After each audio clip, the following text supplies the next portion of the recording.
বৃহস্পতি গ্রহ কিন্তু অনেকের ক্ষেত্রেই বা অনেক ক্ষেত্রে মারক।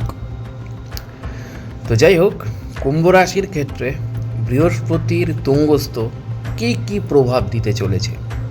সর্বপ্রথম দেখুন, জ্যোতিষশাস্ত্রে আমরা জানি বৃহস্পতিকে দেবগুরুর মর্যাদা দেওয়া হয়েছে এবং দেবগুরু হিসেবে তিনি জ্ঞান, ধর্ম, সৌভাগ্য, অর্থ, উচ্চশিক্ষা, বিবাহ, সন্তান এবং জীবনের বিস্তারের কারক ধরা হয়। অর্থ উপার্জন নয় কিন্তু, মানে আপনার জ্ঞান, ধর্ম, সৌভাগ্য, অর্থ, উচ্চশিক্ষা, বিবাহ, সন্তান এবং জীবনের বিস্তারের কারক ধরা হয়। ধরুন এই যে অর্থ, অনেকেই বলে তোর বৃহস্পতি খারাপ, অর্থ ভাগ্য ভালো না। একদমই না। বৃহস্পতি আপনাকে সেই শিক্ষাটা দেবে, সেটা যে শিক্ষাই হোক। একাডেমিক কোয়ালিফিকেশন মানে সেটা শিক্ষা নয়। ধরে নিন সচিন তেন্ডুলকার, তার যে একটা, সে হয়তো মাধ্যমিক, উচ্চ মাধ্যমিক এসব নিয়ে তার পড়াশোনার একটা জীবনের জটিলতা ছিল, কিন্তু তার ক্রিকেটের যে জ্ঞান, যে বিদ্যা, যে গ্র্যান্ডার, যে শিক্ষা, এটা হচ্ছে বৃহস্পতির একটা প্রদান। রবীন্দ্রনাথ ঠাকুর, বিশ্বকবি, কবিগুরু রবীন্দ্রনাথ ঠাকুর, তার একটা বৃহস্পতির প্রভাব। তিনি কোনোদিনও স্কুলেই যাননি, কিন্তু তিনি বৃহস্পতির প্রভাবে এমন কিছু করে গেছেন যে আজও রবীন্দ্রনাথ ঠাকুরকে কেন্দ্র করে কিন্তু প্রচুর মানুষ অর্থ আয় করছেন, উপার্জন করছেন। তো এইটা হচ্ছে বৃহস্পতি। বৃহস্পতি আপনাকে এমন একটা বিস্তার দেয় এই সবকটা সেক্টরে, যেখান থেকে আপনার উন্নতি এবং আপনার সব কিছুর প্রগতি সুনিশ্চিত হয়। এটাকেই বলে শুভত্ব। তো এক্স্যাক্টলি যখনই বৃহস্পতি তুঙ্গস্থ বা উচ্চস্থানে অবস্থান করে, তখন তার শুভ শক্তি তুঙ্গস্থ হয় বহুগুণ, মানে সব থেকে স্যাটিসফাইড জায়গা। মানে যেমন গ্রহরাজ শনি মহারাজ তুলা রাশিতে তুঙ্গস্থ, মানে তুলার ঘরটা হচ্ছে তার সব থেকে স্যাটিসফাইড, মানে সেখানে এসে একেবারে বিন্দাস। মানে কীরকম বলবো আর কি, বৃহস্পতি কর্কট রাশিতে আসছে, অনেকটা সেই তুঙ্গস্থ হচ্ছে কর্কট রাশি চন্দ্রের ঘরে। কিন্তু অদ্ভুত বিষয়, গ্রহরাজেরও দুটো রাশি আছে, মকর এবং কুম্ভ, এবং বৃহস্পতিরও দুটো রাশি আছে, ধনু এবং মীন। এরা কিন্তু তাদের নিজের রাশিতে তুঙ্গস্থ নয়, নিজের রাশিতে সক্ষেত্রী, কিন্তু তারা তুঙ্গস্থ কিন্তু অন্যের রাশিতে, এবং এটা গ্রহদের মধ্যেকার একটা নেচার। মঙ্গল তো আবার শত্রু রাশিতে সে তুঙ্গস্থ হয়ে যায়। তো এক্স্যাক্টলি এটা একটা খুব মজাদার আমরা উদাহরণ দিই, মানে আমি উদাহরণ দিই এটা। আমি কোনোদিনও কেউ ব্যক্তিগত স্তরে আমার সাথে যোগাযোগ করলে আমি একটা উদাহরণ দেবো, এটা এখানে নয়, পাবলিক প্লেসে। তো যাই হোক, 2026 সালে আমরা মানে বৃহস্পতির নানা রকমের অবস্থান অতীতেও দেখলাম, দেখছি এবং আগামী দিনও দেখব। কারণ বৃহস্পতি বকরি ছিল, মার্গী হলো, এবার তুঙ্গি হবে, তো আবার বৃহস্পতি বেরিয়ে যাবে কর্কট থেকে। তো এক্স্যাক্টলি কর্কট থেকে বেরিয়ে গিয়ে সিংহেতে ঢুকবে। তো এক্স্যাক্টলি সেই সময়, বিভিন্ন সময় বৃহস্পতির এই শক্তিশালী অবস্থান কুম্ভ রাশির জাতক জাতিকাদের জীবনে গভীর প্রভাব ফেলতে চলেছে। বিশেষত কুম্ভ রাশির জন্য এই তুঙ্গস্থ যে সময়টা জীবনের মোড় ঘোরানো অধ্যায়, যেখানে বহুদিনের স্থবিরতা কাটিয়ে নতুন সম্ভাবনার দরজা খুলতে শুরু করবে কিন্তু এই সময়। কুম্ভ রাশি স্বভাবতই শনি শাসিত বায়ুতত্ত্বের রাশি। আমরা প্রত্যেকেই জানি যে কুম্ভ রাশি একটি বায়ুতত্ত্বের রাশি, শনি শাসিত, গ্রহরাজ দ্বারা শাসিত, গ্রহরাজের ফেভারিট সন্তান, জ্যেষ্ঠ পুত্র বলা হয়। এরা সাধারণত চিন্তাশীল, আধুনিক, স্বাধীনচেতা এবং মানবতাবাদী মানসিকতার হয়, কিন্তু অনেক সময় অতিরিক্ত চিন্তা, অতিরিক্ত বিচ্ছিন্নতা বা অতিরিক্ত জীবনের অনিশ্চয়তা এদের মানসিকভাবে ক্লান্ত, ডিপ্রেসড এসব করে তোলে। বৃহস্পতির তুঙ্গস্থ প্রভাব এই কঠোরতা এবং শুষ্কতার মধ্যে আসার আলো নিয়ে আসবে। অর্থাৎ রুক্ষ, শুষ্ক, খরাপ্রবণ মরুভূমিতে একটা বৃষ্টির যেন ফোঁটা আপনি পেতে চলেছেন এই বৃহস্পতির তুঙ্গস্থ অবস্থা চলাকালীন। তো সেখানে আশার আলো নিয়ে আসবে। কুম্ভ রাশির মানুষদের জীবনে এই সময় আধ্যাত্মিকতা, উন্নতি এবং সামাজিক সম্মান একসঙ্গে বৃদ্ধি পাওয়ার সম্ভাবনা প্রবল রয়েছে। আধ্যাত্মিকতা, উন্নতি এবং সামাজিক সম্মান একসঙ্গে বৃদ্ধি পাওয়ার সম্ভাবনা প্রবল রয়েছে। কর্মজীবনের ক্ষেত্রে এই সময় অত্যন্ত গুরুত্বপূর্ণ হতে পারে। যারা দীর্ঘদিন ধরে চাকরিতে অস্থিরতা, প্রমোশন আটকে যাওয়া বা আর্থিক চাপের মধ্যে ছিলেন, তারা ধীরে ধীরে ইতিবাচক ফল পেতে শুরু করবেন।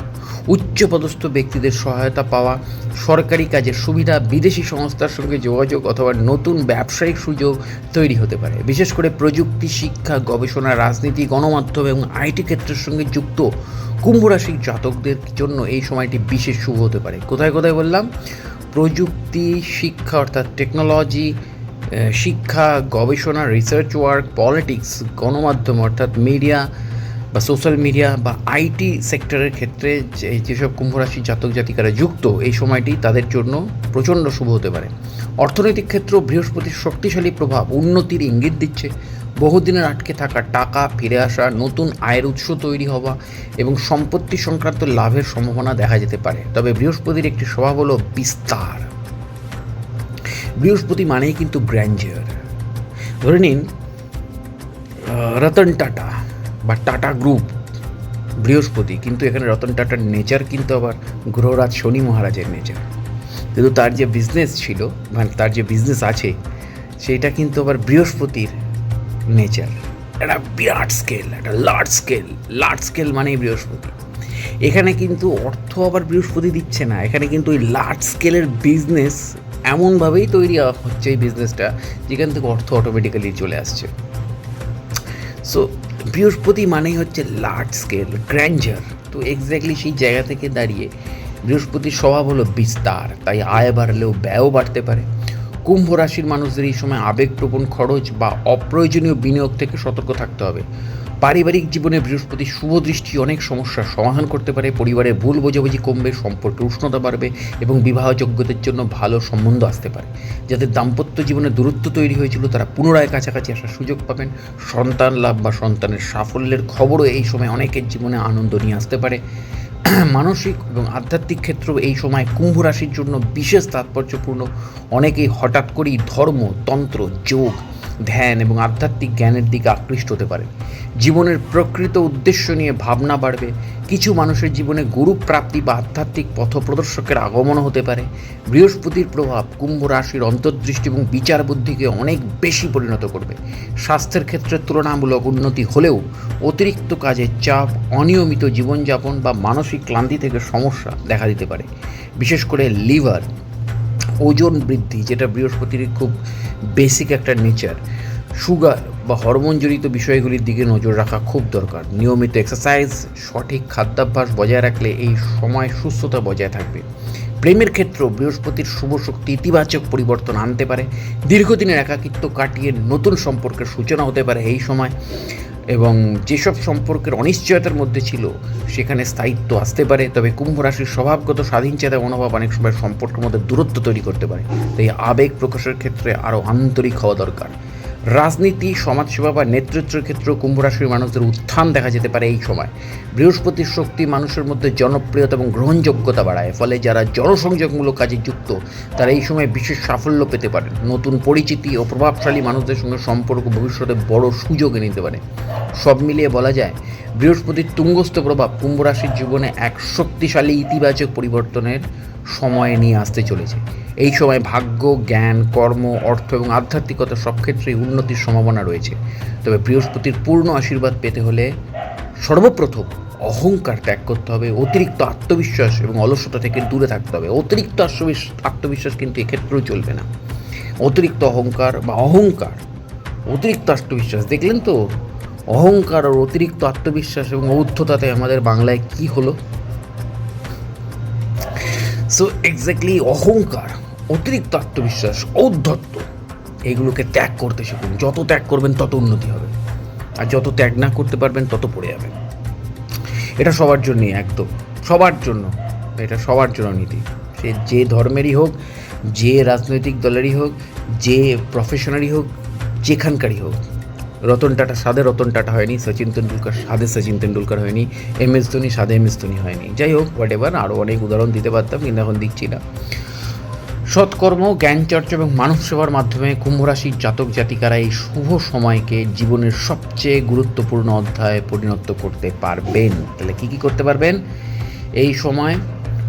কুম্ভ রাশির জাতক জাতিকারা সৎকর্ম, জ্ঞান চর্চা এবং মানব সেবার মাধ্যমে কুম্ভ রাশির জাতক জাতিকারা এই শুভ সময়কে জীবনের সবচেয়ে গুরুত্বপূর্ণ অধ্যায়ে পরিণত করতে পারবেন। তো এক্স্যাক্টলি এই জায়গা থেকে দাঁড়িয়ে জুড়ে থাকুন আমার সাথে এবং অবশ্যই দেখা হচ্ছে পরের ভিডিওতে। আর মনে রাখবেন, বৃহস্পতির তুঙ্গস্থ প্রভাবের সময়টাকে কাজে লাগান। তবে একটা জিনিস মাথায় রাখবেন, এগুলো জেনারেল প্রেডিকশন, তো বৃহস্পতি কিন্তু সবার জন্মছকে সমান প্রভাব দেবে না। তো এক্স্যাক্টলি কারোর জন্মছকে বৃহস্পতি হয়তো এমন একটা পজিশনে আছে যেখান থেকে মারক, বা এমন একটা পজিশনে আছে যেখান থেকে অশুভ। দেখুন, বৃহস্পতির সব যে শুভ দিক তা নয়, বৃহস্পতির কিছু নেগেটিভ সাইডও রয়েছে।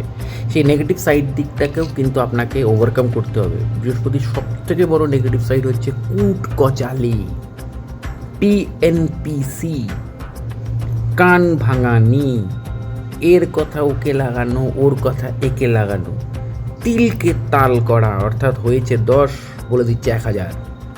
এই যে বৃহস্পতির নেগেটিভ সাইড, এই নেগেটিভ সাইডগুলোকে সবার প্রথম ওভারকাম করুন। বৃহস্পতির নেগেটিভ সাইড যদি আবার অ্যাক্টিভেট করেন, আরেকটা জিনিস, বৃহস্পতি খুব প্রশ্রয় দেওয়ার মাস্টার। থাক না, একটু খেলছে খেলুক না, ওই খেলছে খেলুক না, খেলতে খেলতে দেখবেন সময় নষ্ট হয়ে গেছে, পড়াশোনার হলো না বাচ্চাদের বা বড়োদের ক্ষেত্রে। থাক না, আজকে একটু পার্টি করুক না, ওই পার্টি করতে গিয়ে দেখবেন সব ঘেটে হয়ে গেছে। তো বৃহস্পতি হচ্ছে প্রশ্রয়েরও মাস্টার। আরেকটা জিনিস, বৃহস্পতিতে ওভার কনফিডেন্স দিয়ে দেয় মাঝে মাঝে নেগেটিভ সাইড থেকে। ও হয়ে যাবে, ও হয়ে যাবে, এই ও হয়ে যাবে করতে করতে যে কখন সব কিছু ধ্বংস হয়ে যাবে আপনি বুঝতেও পারবেন না। সেই কারণে কুম্ভ রাশির লোক হিসেবে শনির সন্দিগ্ধতাকেও এখানে অ্যাক্টিভেট করতে হবে আপনাকে। কারণ শনি কিন্তু সব কিছুতে একটা কোশ্চেন মার্ক তৈরি করে দেয়, এটা আদৌ হবে তো? আরে পরে খেলবি, আগে পড়াশোনাটা করে নে, বা এই আজকে পার্টি করার দরকার নেই, চলো আজকে দেরি হয়ে যাচ্ছে। দ্যাটস ওয়াই দুটোকে কম্বাইন করুন, তবে কিন্তু আরও বেশি উন্নতি আছে এই বৃহস্পতির তুঙ্গস্থ অবস্থায়। তারপর যার যা জন্মছকে বৃহস্পতির যে অবস্থান, সে অনুযায়ী সেতু পাবে। অবশ্যই জুড়ে থাকুন আমার চ্যানেল এবং পেজের সাথে। দেখা হচ্ছে পরের ভিডিওতে। নমস্কার।